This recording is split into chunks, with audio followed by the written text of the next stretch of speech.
Añoranzas de electricistas, de Víctor Manuel Sánchez.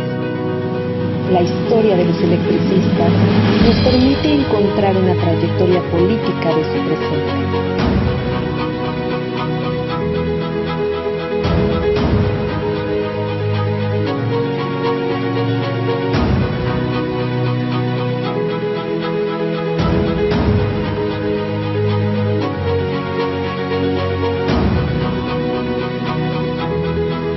Comenzamos.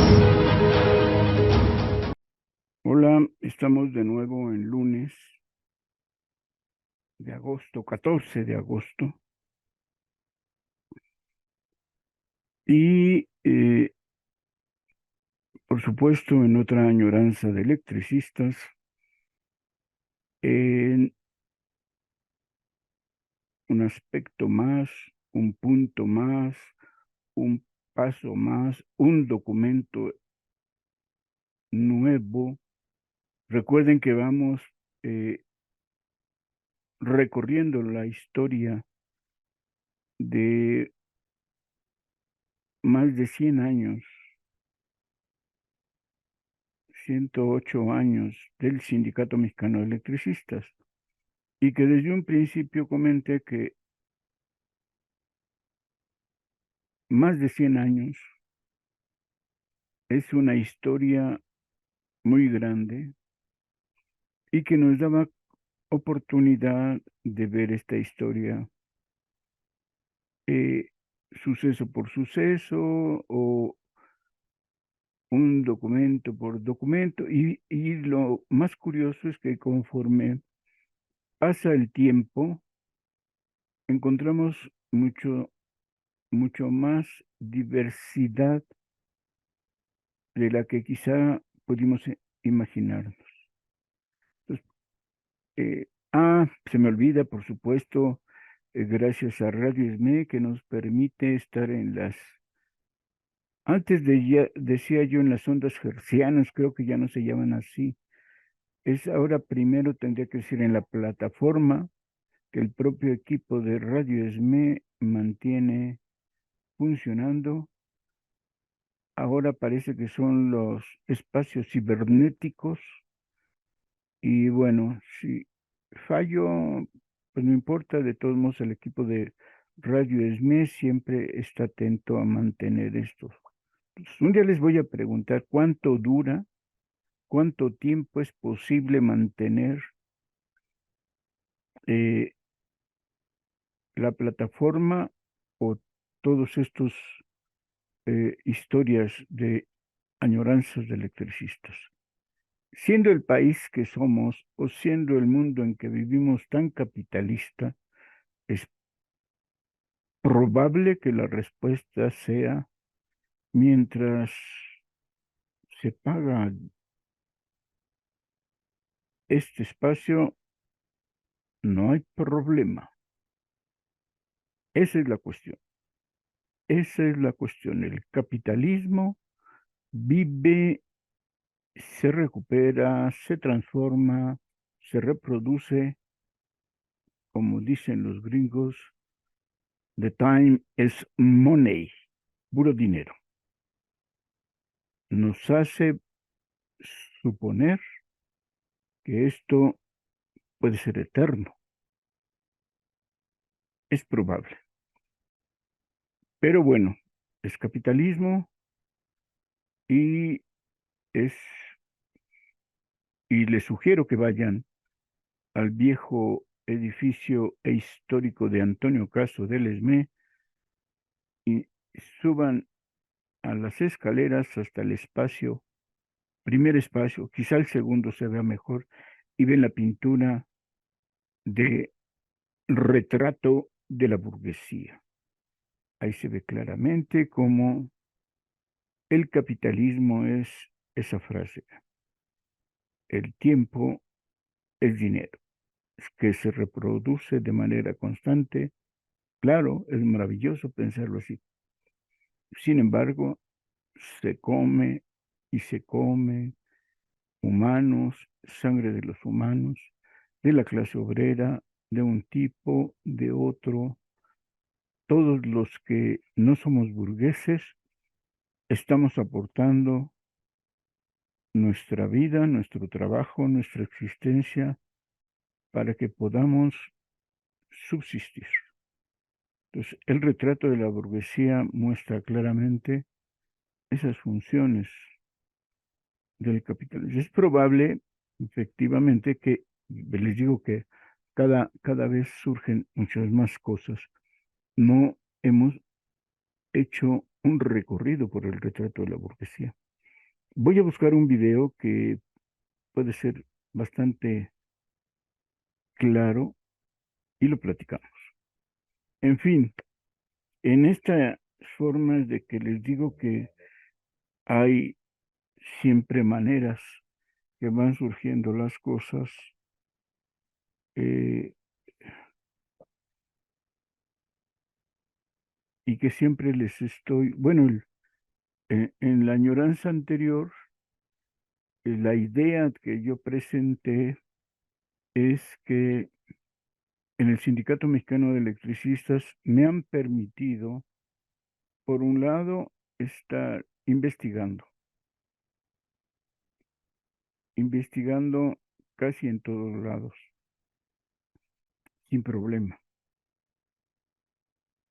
Y he aprovechado justamente estas facilidades que me han permitido hacer cosas. Y hay, como en muchas cosas, oportunidades que se nos dan, eh, quizá porque estamos buscando, pero en fin, eh, les presenté las oportunidades más fabulosas que he tenido para estar presente, diría yo ahora, es investigando y escribiendo añoranzas de electricistas. Y de esas oportunidades que uno tiene, miren, ahora sí les puedo decir que vean las dos ediciones que se lograron de Rojo y Negro. Esta fue la primera.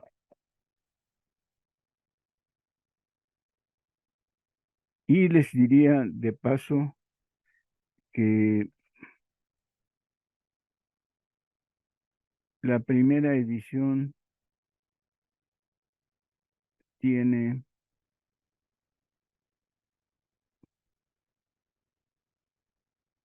un profundo, no sé si llamarle método histórico o perspectiva histórica de la trayectoria. Sobresalen en como fotografía trabajadores.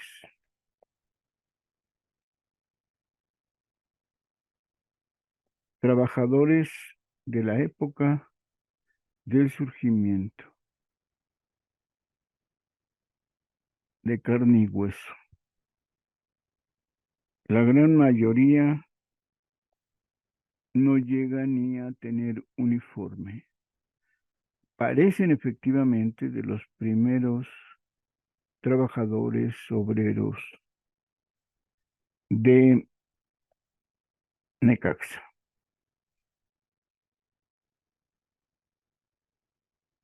Y es fabuloso. Esta portada tiene un significado que luego es el que tratamos de recuperar, que se olvida. A la clase obrera se le olvida mucho. Y tenemos que reconocer que, por ejemplo, Necaxa, es cierto, hay una idea y un proyecto de ingenieros, pero aquí nos dicen en esta fotografía quiénes fueron, podríamos decir, los anónimos obreros en el que descansa todo el sistema hidroeléctrico de Necaxa. Los túneles, los muros de las presas, las tuberías, la obra negra de la casa de máquinas, la mesa. También es probable que necesitemos hacer una añoranza de la mesa. Los que saben de Necaxa saben a qué me refiero. No es una mesa cuadrada para sentarse a comer. Bueno, y esta otra fotografía es completamente diferente. Recalca, no es que no sea importante, pero recalca que un hombre es el que forja la historia. Simplemente,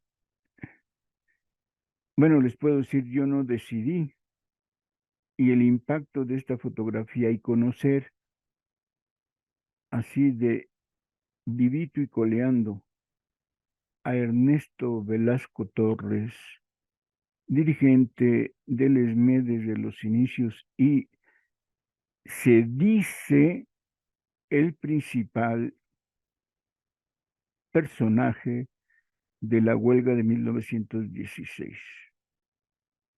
Yo diría, es el único que el gobierno de Carranza consideró culpable por esa visión histórica de que la historia la hacen hombres, solo un hombre.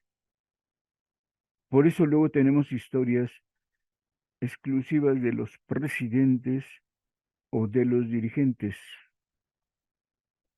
Esa es la visión histórica que tiene esa fotografía. En cambio, esta señala que la historia la hacen estos. La huelga como la construcción de Necaxa la hicieron estos.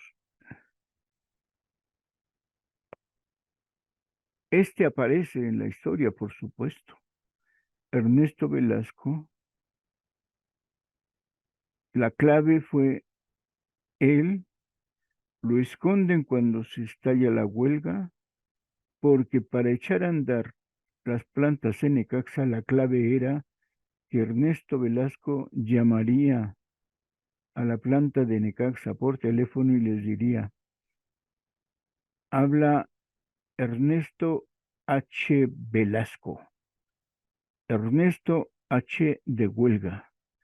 Era la palabra mágica para volver a prender las máquinas. Bueno, rojo y negro y rojo y negro. Logré cuando encontré este periódico rojo y negro que se publicaran estas dos ediciones. Y el honorable historiador falsificador, presumido y orgulloso de que él encontró un artículo de Ernesto Velasco, no es cierto, es falso. Suponemos que todo lo que cuenta, que platica, son puras falsedades, o por lo menos son otros los que han escrito lo que él dice y no indica la fuente. Entonces, César Sánchez, que trabajó en el taller eléctrico, gracias a su tío Felipe Sánchez, como historiador, solo es un usurpador y un negociante de la historia, ni modo. Y de nada sirve presumir que se es historiador y que es un gran historiador. Los que, por desgracia, muchos no conocen este proceder de César. Llegó, insisto, dice que lo nombraron el historiador oficial o se creó el departamento del archivo histórico del ESME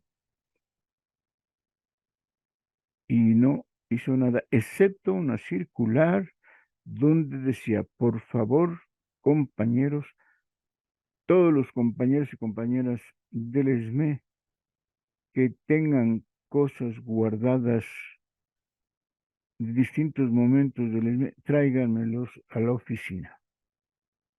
Vaya tontería.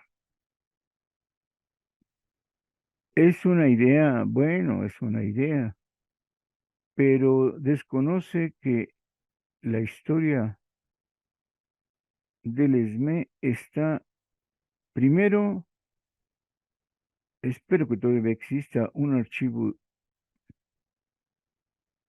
de todos los papeles viejos, muy viejos, en alguna parte en los edificios del ESME.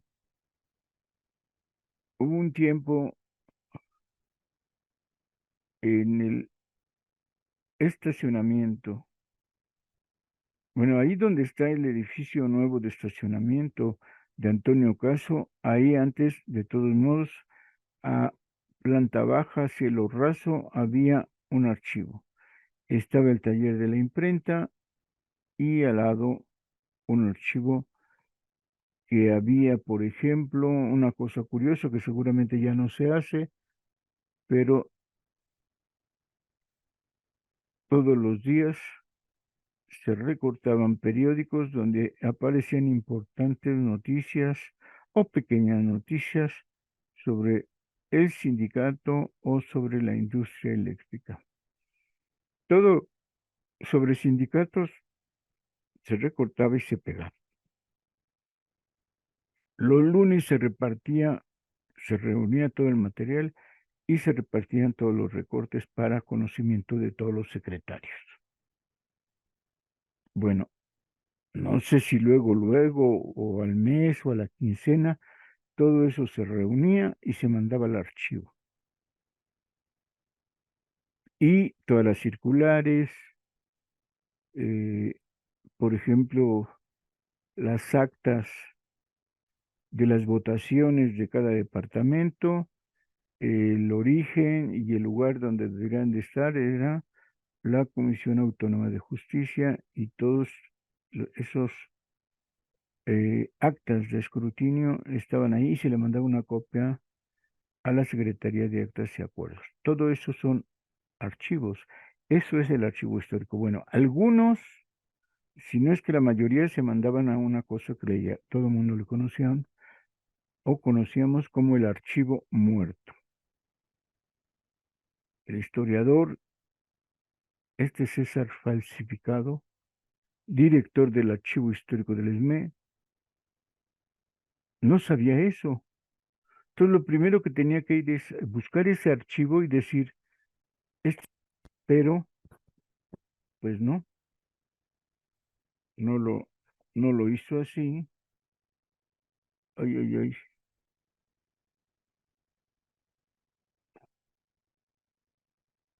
Y entonces se le ocurrió mandar una circular que decían eso. Bueno, primer punto, tener en su haber,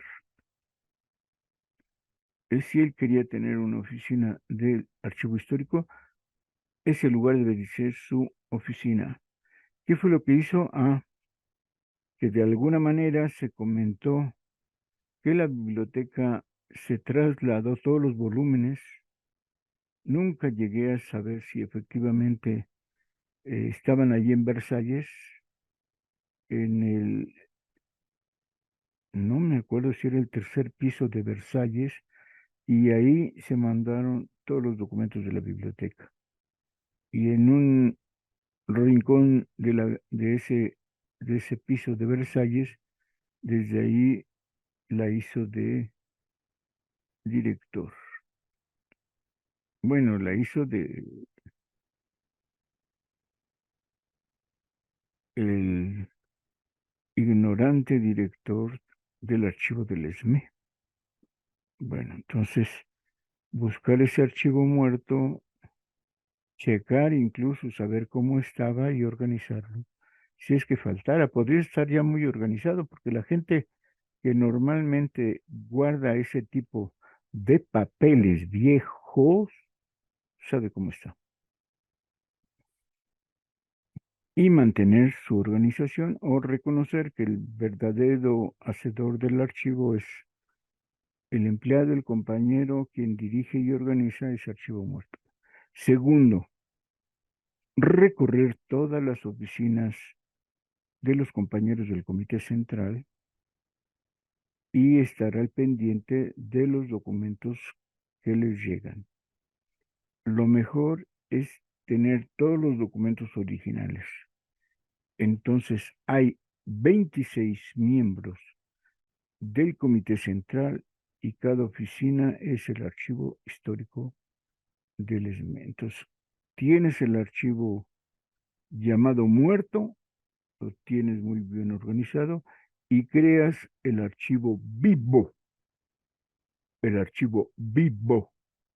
con todos los documentos de cada una de las oficinas del Comité Central. Creo que en este tiempo el mejor archivo, y no sé si de todos estos años de resistencia, quien lo tiene es la Secretaría General. Debe haber algún momento en que esto se convierta efectivamente en los documentos de la resistencia. Es muy probable que el secretario de Trabajo tenga algunos por las funciones que han estado desempeñando los secretarios de Trabajo, el secretario del Interior también, obviamente el secretario del Exterior porque se nota actividad y por supuesto el secretario general. La Secretaría General, esos son los archivos históricos que deben guardarse, mantenerse para que cualquier trabajador, cualquier historiador del ESME o de fuera puedan acudir y reconstituir, reconstruir, volver a presentar la historia de la resistencia de estos últimos 13 y 14 años. Por supuesto, como constantemente se ha hecho, la Secretaría de Actas y Acuerdos tiene las actas de todas las asambleas legalmente estatutarias que se han realizado. Eso constituye el archivo histórico. Obviamente, la revista Lux, que por ejemplo la semana pasada comentaba que tenemos que, podríamos hacer una añoranza de las revistas. Yo les he dicho que buena parte de lo que investigaba estaba en las revistas.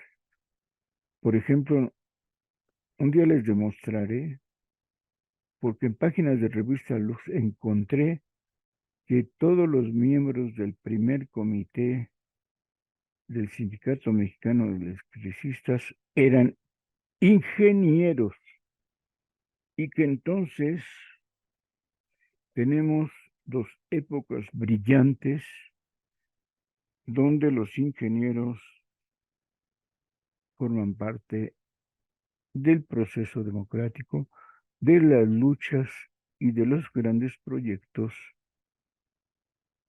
en este caso de la organización. Vean, tiene porte, este es uno de ellos, de los ingenieros que formaron al Sindicato Mexicano de Electricistas. Luis R. Ochoa, también fue ingeniero. Entonces les voy a mostrar los antecedentes que localicé en la revista Lux para mostrarles que todos fueron ingenieros. Entonces cuando puse un cuadro donde veía la procedencia de los secretarios generales, en aras de reconocer que eran de departamentos operarios. Bueno, en este caso, este primer comité, que eran de departamentos operarios, tienen esa característica, son ingenieros.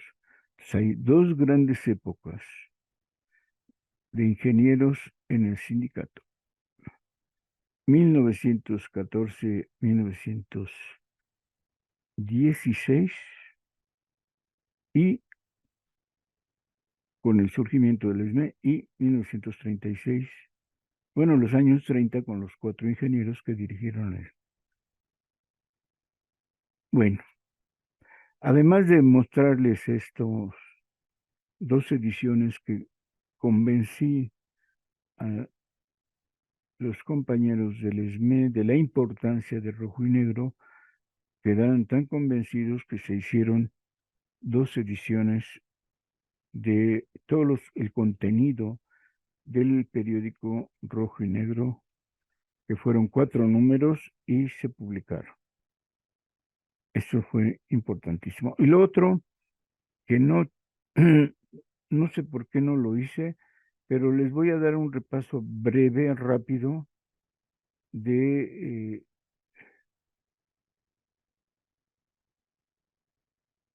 del, permítanme ver si lo puedo mostrar.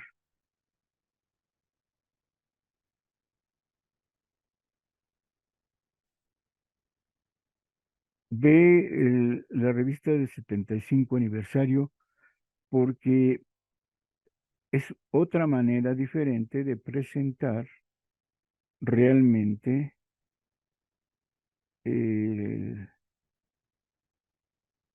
hoy parece que no es manera, espérenme tantito. eh,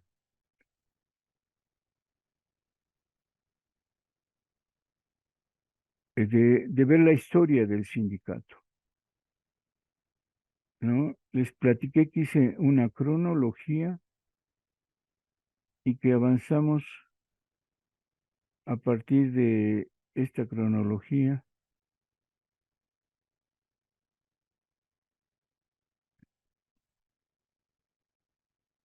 Entonces vamos a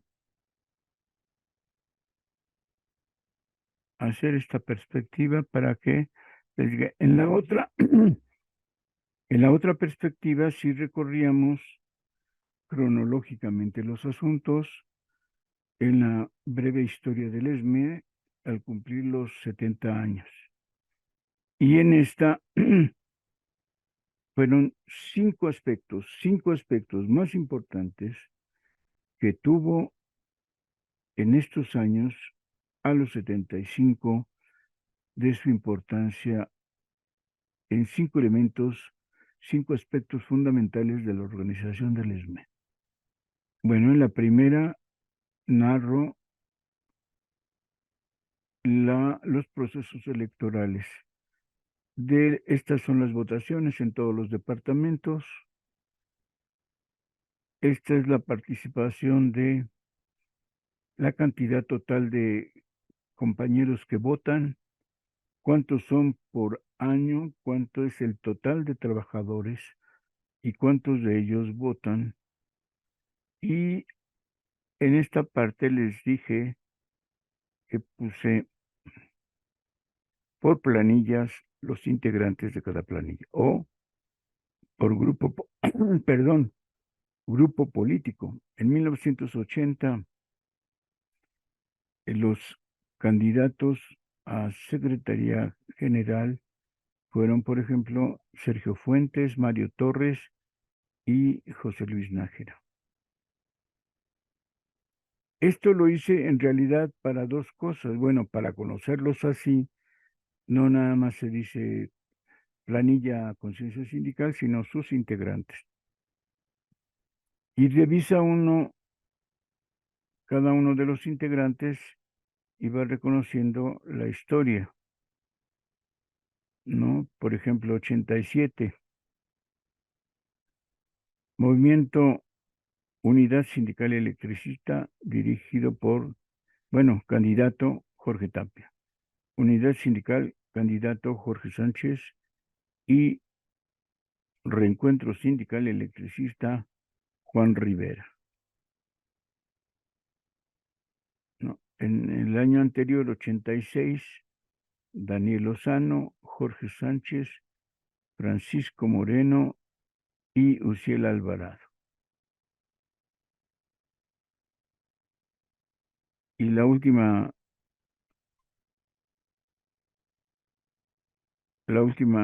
grupo sindical que se trata, 89, Movimiento Democrático Electricista, Miguel Soto, y Unidad Sindical, Jorge Sánchez. El detalle es ver quiénes son, ¿no? Humberto Enríquez, Alfredo Ríos, Francisco Chávez, Salvador Sánchez, Juan M. Reyes, José López, Alberto Morales, Arturo Esquivel, José Torres y Jaime Torres. Los que tienen un poco de memoria, estos nombres ya son significativos.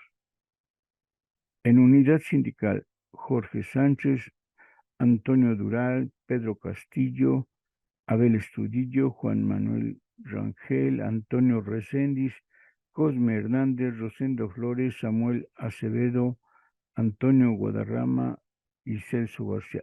Les digo, los que tienen buena memoria, estos nombres son ya significativos.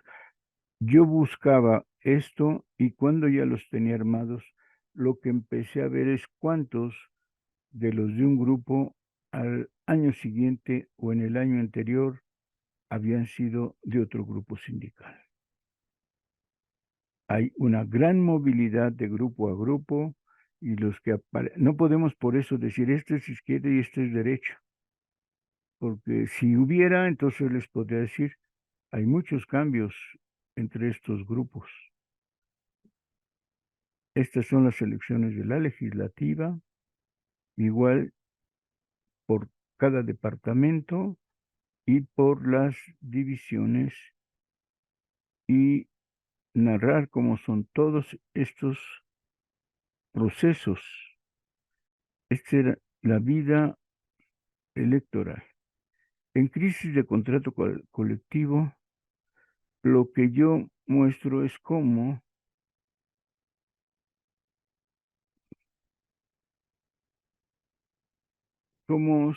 está viviendo el país en esos años, cómo la crisis económica golpea el salario de los trabajadores y cómo el país, miren, como en este cuadro, es el personal por industrias, por sectores económicos, ¿no? Entonces, mostrar que estos años fueron de una grave crisis económica. Aquí están los artículos de consumo y su precio.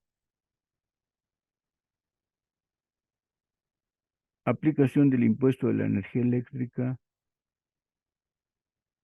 Y acá la demanda de electricidad.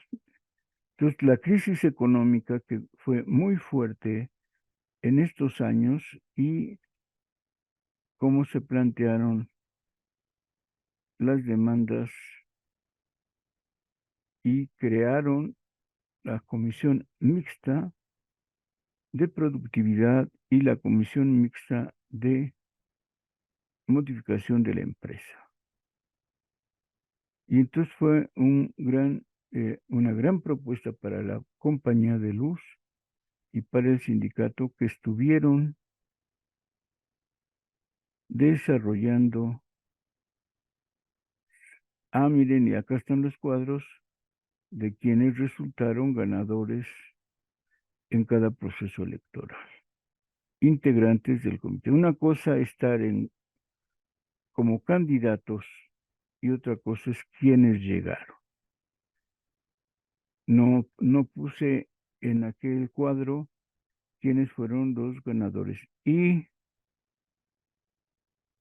hice este cuadro escribiendo sobre las trabajadoras. En la industria eléctrica hay pocas mujeres que trabajan, llamémosle así, que por la naturalidad, dicen, del trabajo.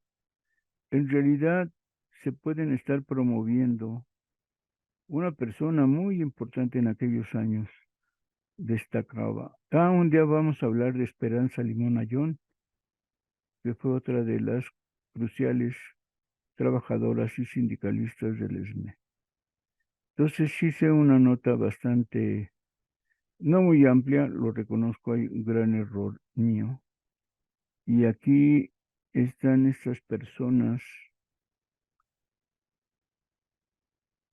que fueron siempre importantes en la actividad sindical. Les dejo de tarea que digan los nombres de estos militantes muy importantes en la historia del sindicato mexicano de electricistas. Dos o tres de estas compañeras trabajaban en las frías, así se llamaba, las frías, y quería demostrarles esta. En este capítulo de las asambleas del ESME, lo que hice es 2, 3 renglones señalando la asamblea, la fecha y el contenido de la asamblea. Por ejemplo, fíjense, 1962 hasta marzo hubo una asamblea. Asamblea General Extraordinaria, informe sobre la votación para la huelga por la revisión contractual. Abril 4, Asamblea General Extraordinaria Permanente sobre la revisión del contrato.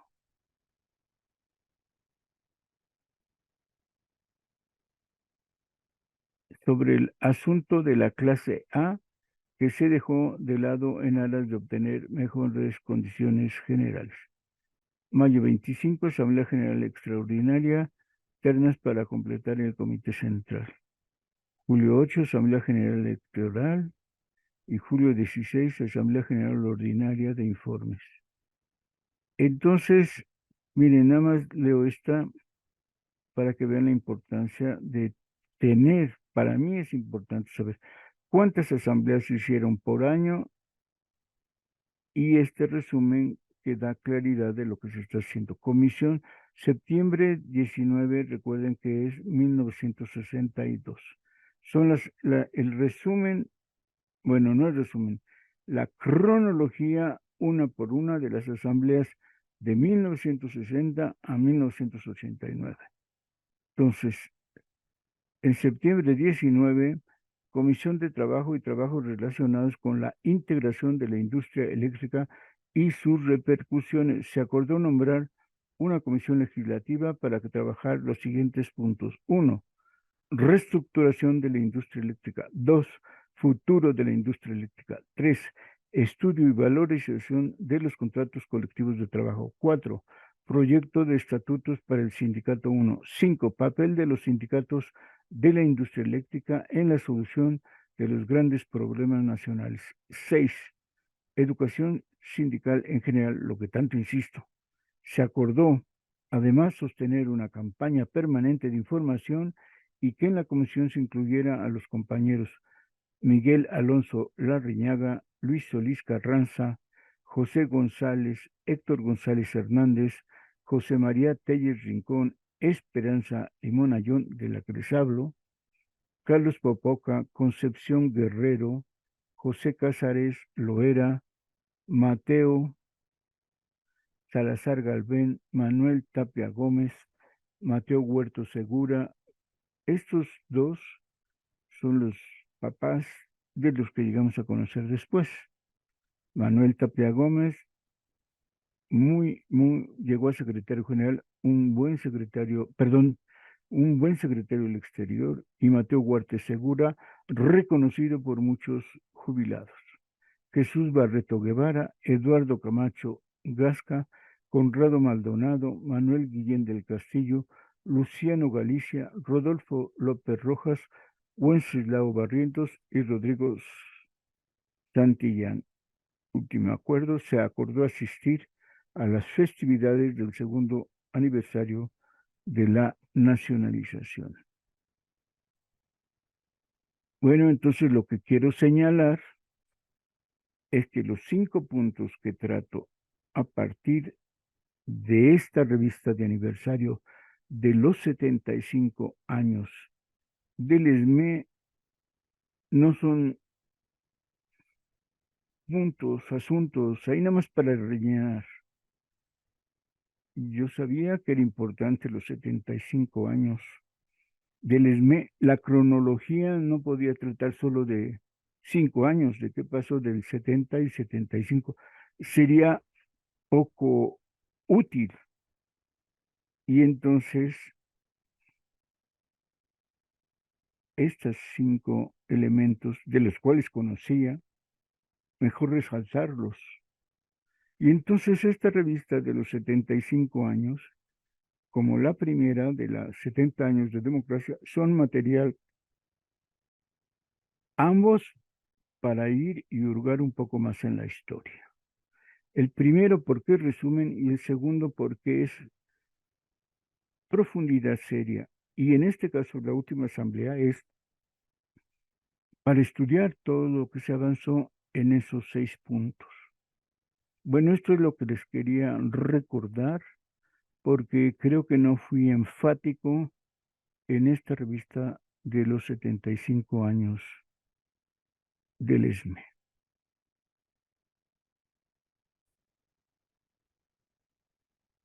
Bueno, y el último capítulo, que ya les dije, yo pretendía, ya tenía desarrollado la mitad de esa última parte, que trataba, me estoy enredando con el cable, bueno, que trataba sobre los convenios departamentales.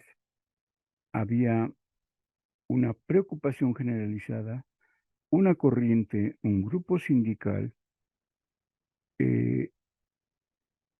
acusaba al comité de estar desarrollando un contrato colectivo paralelo, porque cada revisión de convenio departamental se incluían cláusulas que transformaban completamente el contenido del contrato. La más llamativa o el más llamativo de los cambios es que se usó un término que se llamó flexibilizar. Una de las cláusulas muy importantes de los convenios departamentales era flexibilizar el convenio departamental. Entonces, se ampliaba o se flexibilizaba el horario de trabajo. Puede ser corto, largo o cambiarte de lugar de trabajo independientemente de lo que opinaras o no. La cantidad de trabajadores, la especificidad de la materia de trabajo, o sea, se flexibilizaba completamente el convenio departamental, lo cual hacía que todo mundo en cada departamento tuviera que tener o amplias jornadas de trabajo o cortas jornadas de trabajo. La materia de trabajo podía intercambiarse porque era flexible. En fin, este grupo que descubre y que analiza los convenios departamentales, cuando revisa uno, justamente el departamento de estos compañeros o los representantes fueron los primeros que firmaron la flexibilidad. El secretario general en turno no me permitió para esos 75 años ese último capítulo. Claro, era el asunto más crítico de su gestión. No lo pude hacer. Y a cambio de eso yo lo que hice fue encontrar los 3 discursos más significativos de cada uno de esos secretarios generales. Y el último capítulo, que se llama Estrategia Política, muestra los 3 discursos que a mi parecer fueron los más significativos de esos secretarios generales que mostré la foto la semana pasada. Bueno, ya me está pasando lo de siempre, disculpen, cuando yo dije aclaro pronto, y este es el problema de la historia del ESME, o mejor dicho, la importancia de cada uno de los asuntos que no podemos dejarlos nada más pasar, y me di cuenta que estaba dejando pasar el contenido de la revista de los 75 años. Bueno, regresamos a esta jornada laboral que le llamé 8 notas, las elecciones en el ESME. Son 8 notas de las elecciones en el ESME en aquel momento. Va la primera nota. Y recuérdense que lo leí, la última parte que leí era el primer párrafo, la de presentación, pero explicando de dónde obtengo yo la información. El archivo histórico del ESME. Le dije a su director, oye, ¿me permites pasar a tu archivo histórico? Me dijo encantado. No es cierto, ¿eh? Pero bueno. Primera nota. En la reciente contienda electoral participaron 3 planillas: Coalición ESME, Unidad Sindical y Unidad y Democracia Sindical. Encabezaron por la Secretaría del Interior Miguel Soto, un militante de años quien ya sufrió un juicio sindical y lo expulsaron, después regresó y por ahí sigue vivito y coleando. Abel Estudillo, buscando reelegirse, y Pedro Castillo, actual secretario de Trabajo. Los 3, desde luego, con antecedentes y experiencias sindicales, no solo como representantes departamentales, sino por su estancia en el Comité Central. Sin embargo, hemos tomado como referencia 8 años para ubicar en una perspectiva amplia lo sucedido y entender la importancia que en el ESME tienen los votos. Incluso porque nos permite localizar los años en que el actual dirigente Jorge Sánchez ha participado recientemente en elecciones.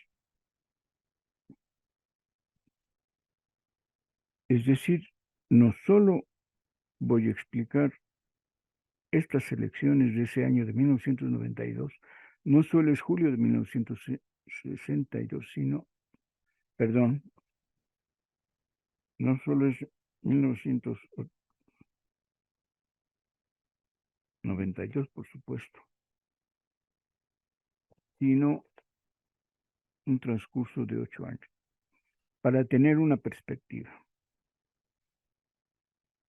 En los procesos electorales del ESME ha sido norma la ruptura entre los grupos y la manifestación de las diferencias dentro del propio Comité Central.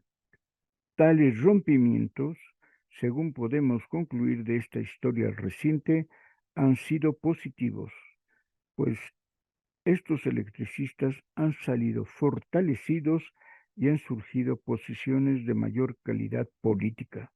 Se afinan sus concepciones y se reflexionan sobre los procedimientos anteriores. Es decir, cuando les duele, se congojan, oye, es que se dividieron, se salieron,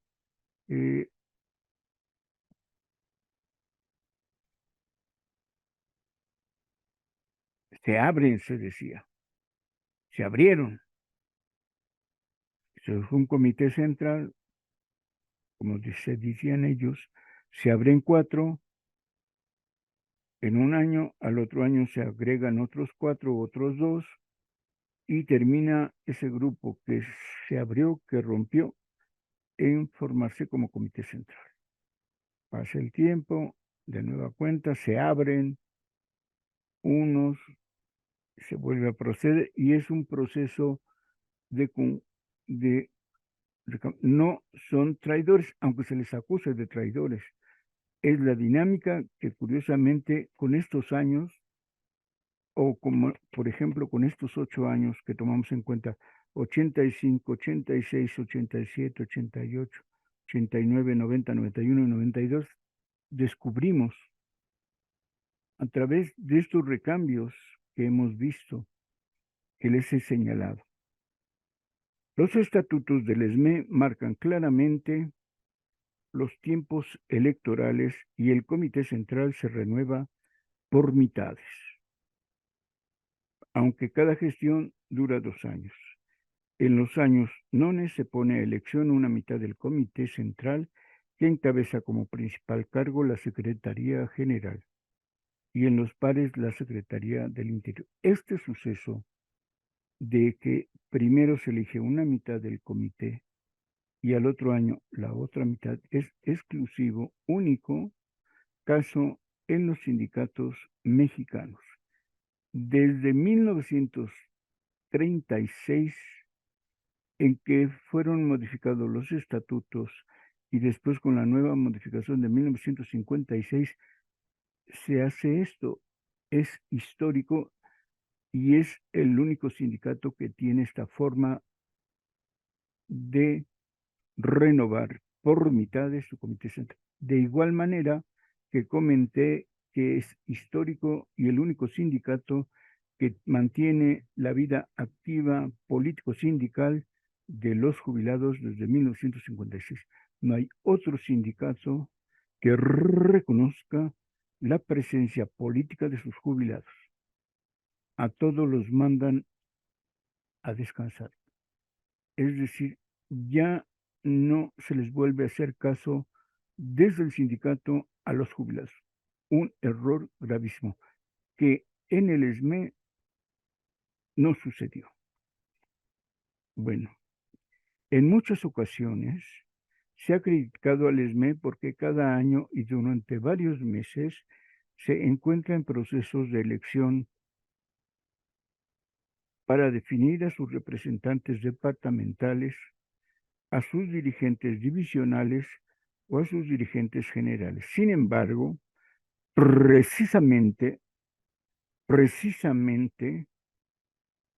aquí es donde radica su fortaleza y su capacidad de cambio, sostenidas ambas desde 1914. Igual sucede con su contrato colectivo de trabajo, el decano de los existentes, es decir, lo que más ha permitido la consolidación y fortaleza del sindicato es que cada año debe haber elecciones generales, elecciones departamentales y elecciones divisionales. Todas las áreas sindicales del ESME cada año se renovan. Esto es muy importante. Segunda nota. Los trabajadores pertenecientes al Sindicato Mexicano de Electricistas cuentan con un proceso electoral claro, cercano y controlado por aquellos que deciden participar en él. Hay un grupo muy importante de trabajadores electricistas, militantes, que tienen plena participación en estos asuntos electorales, en este cambio y búsqueda del poder político sindical y electricista.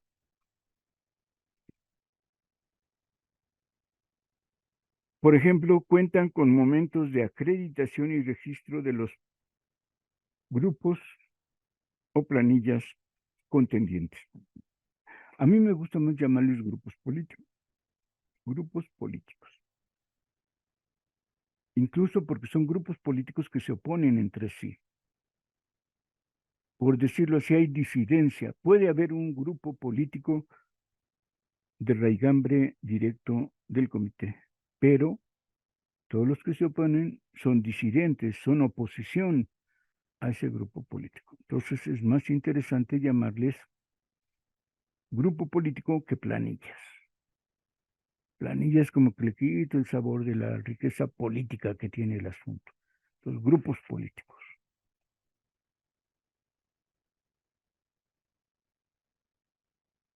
Normalmente avalados por firmas de buena cantidad de compañeros.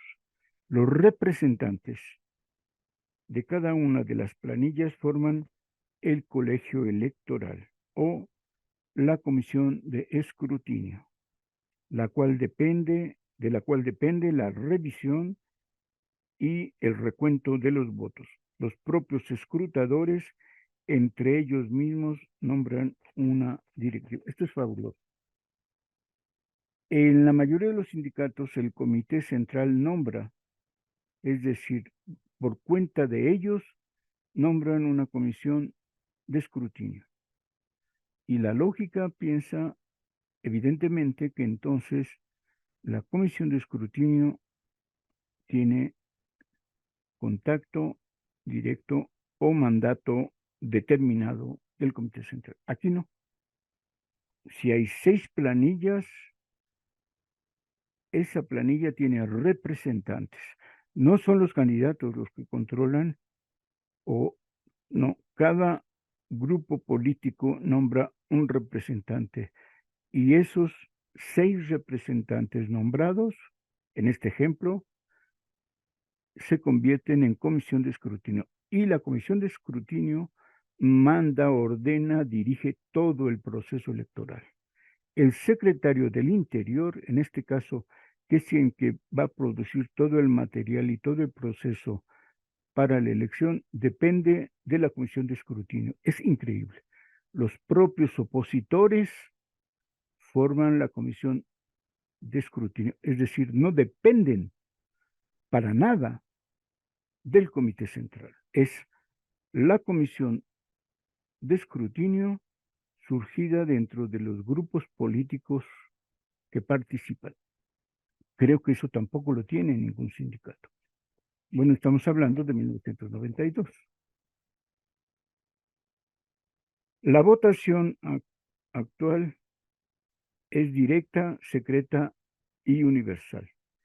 Los sindicatos no tienen diferencia respecto a los trabajadores, los sindicalizados no tienen diferencia respecto a los trabajadores de obra determinada, ni a sus compañeros jubilados, lo que hemos dicho. Es decir, los trabajadores de base, los trabajadores provisionales o de obra determinada y los compañeros jubilados son iguales. Son diferentes, obviamente, pero son iguales en el proceso. El voto cuenta para cada uno de estos grupos diferentes. Por eso nunca se busca la igualdad. No puede haber igualdad porque los grupos son diferentes. Un jubilado frente a un trabajador de obra determinada y frente a un trabajador de base tiene una perspectiva completamente diferente y se respeta su diferencia. Por eso me echan, algunos me critican más y dicen, tú eres me. Aquí muestro por qué yo y mi ESME, en muchos lados, igual incluso dentro del ESME me han dicho en qué departamento trabajo o que por qué presumo tanto al sindicato. Pues por estas cosas, ¿no?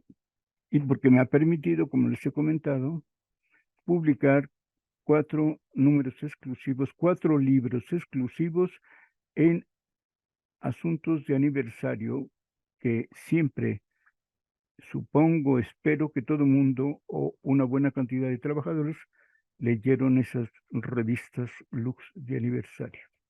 Y que ahora, en esta ocasión, estoy diciendo que se cree la Escuela de Cuadros Sindicales y que estos documentos, con perdón de la vanidad, es una posición muy vanidosa, pero considero que son muy buenos materiales para estudiarse.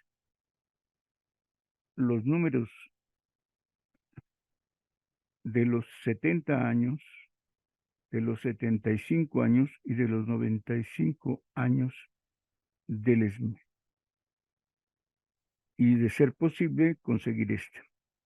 Bueno,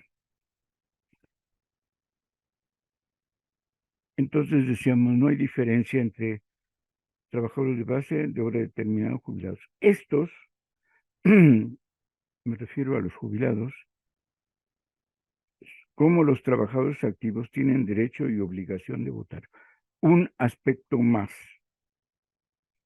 El voto no se otorga a toda la planilla, es individual para cada uno de los participantes, para cada uno de los cargos.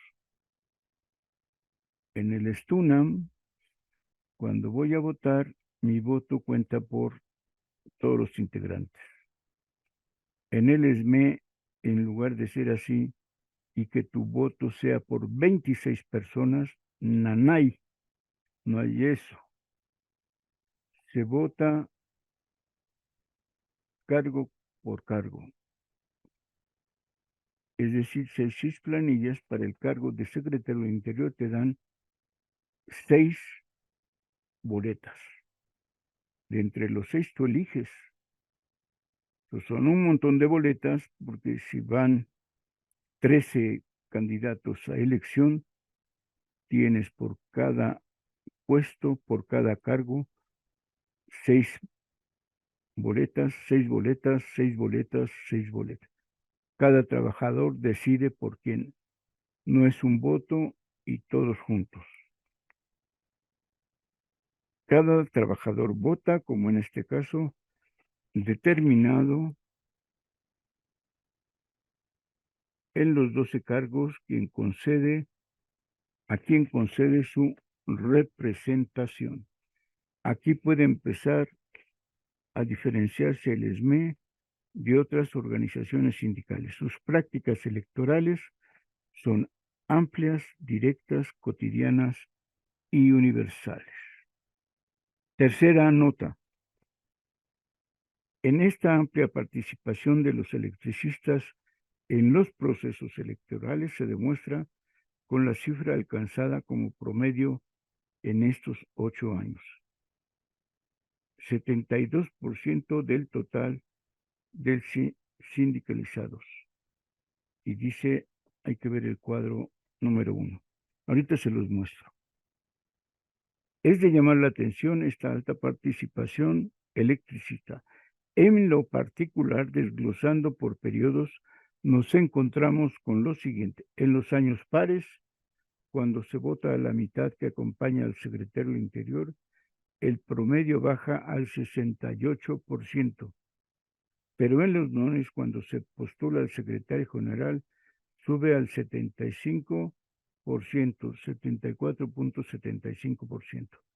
Cuando interviene la posibilidad de nominar a quien dirigirá los destinos políticos del ESME, los trabajadores hacen evidente su presencia en las urnas.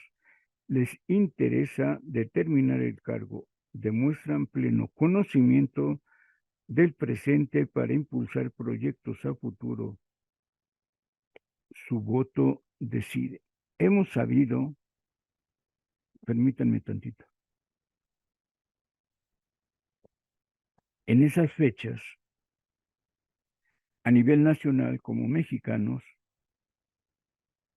la abstención o el abstencionismo era del 40, del 45%, incluso del 50%. Votar por el presidente no rompía el récord de abstención. Y cuando no iba a la presidencia, más del 50%, el 60, el 65% de abstención. Es decir, como mexicanos no nos interesan las elecciones. O, en este caso, permítanme decirlo, hasta antes, cuando el PRI dominaba, no interesaban las elecciones. Cuando se quiso el cambio, es la única vez histórica que bajó la tasa de abstencionistas. En el ESME, en estos años, como hemos dicho, 75% o 68%. Se nota mucho esa presencia de votos. Tercera nota. Esta amplia participación, perdón, esa es la que leí. Y el cuadro, pues no, voy a ver si, creo que ya lo hice, ya transcribí esto, lo voy a buscar, creo que sí lo tengo, y entonces ya les puedo mostrar en pantalla los votos. Entonces, del 85 al 92, un ejemplo nada más, el total de trabajadores con voto, 35,626, y hubo 25,800 de votos. En 1992, el total de trabajadores, bueno, de miembros sindicalizados, porque recordemos que es jubilados, hora determinada y trabajadores de base. 1992, 45,702 y votaron 33,689. Es un alto porcentaje de votos. Y miren acá abajo tengo algo muy interesante. Voy a buscar el cuadro y si no lo vuelvo a capturar y se los enseño en pantalla. La diferencia de votos del ganador respecto al que pierde es en 85, 3,292. Una diferencia muy amplia. Pero en 1992 solo fueron 942 votos de diferencia. Es muy interesante. Cuarta nota. El momento de mayor participación en que casi el 80% de los trabajadores se volcaron a las urnas fue la elección de 1987, justo después de la huelga de febrero protagonizada por los electricistas. Jornadas vibrantes de solidaridad obrera se vivieron en aquellas fechas. Ver cuadro 2.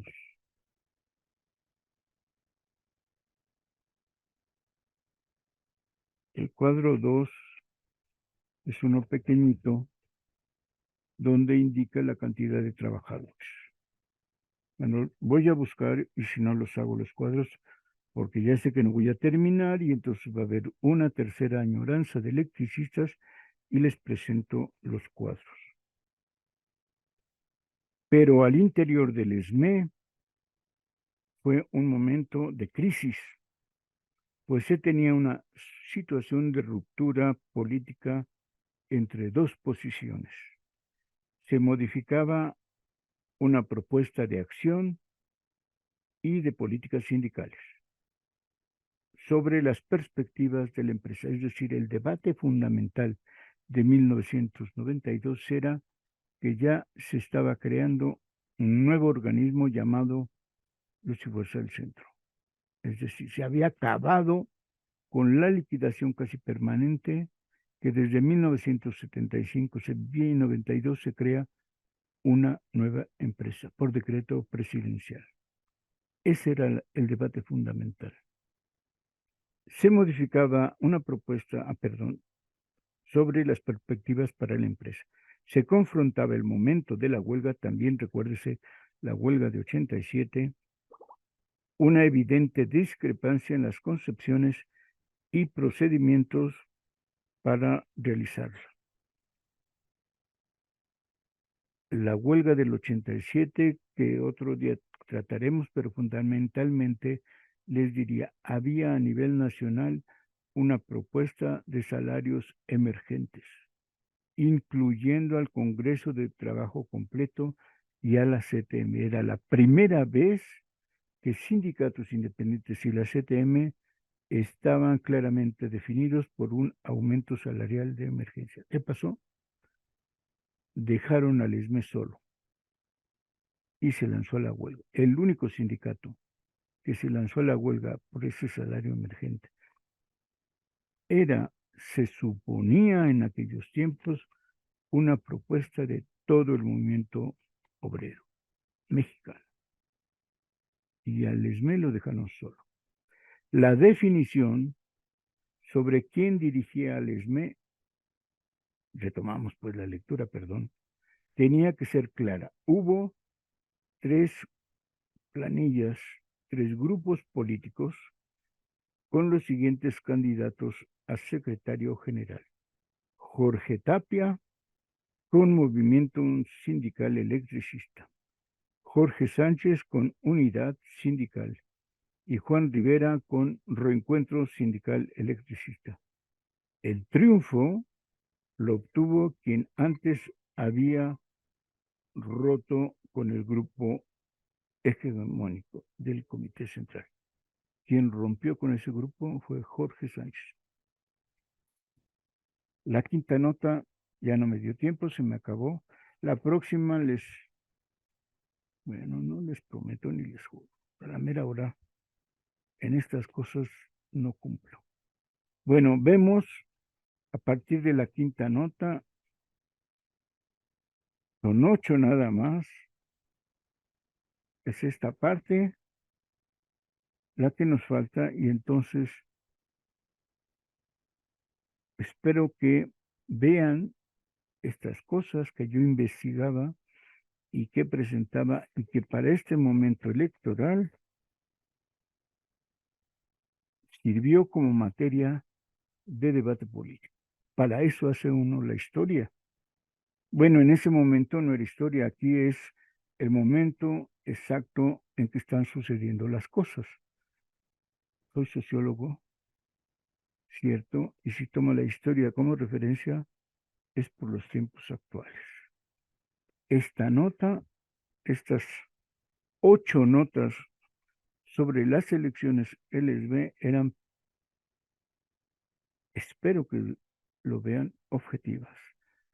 Como luego se dice por ahí, con los datos duros. Bueno, se me acabó el tiempo, nos vemos el próximo lunes con otra añoranza de electricistas.